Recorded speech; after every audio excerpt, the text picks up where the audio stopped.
मनको शान्ति भन्दा ठुलो यो संसारमा अरू कुनै शान्ति छैन। मान्छेको मन वायु जस्तै चञ्चल हुन्छ। मनलाई जित्नु नै संसारको सबैभन्दा ठुलो विजय हो।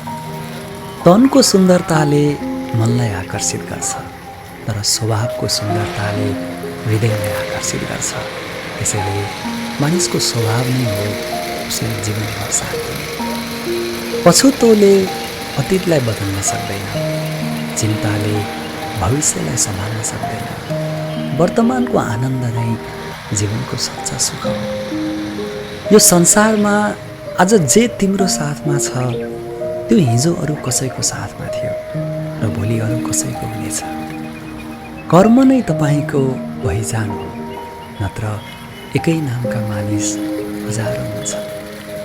समय मान्छेले बनाएको बाटोमा हिँड्दैन, मान्छेले समयले देखाएको बाटोमा हिँड्नुपर्छ।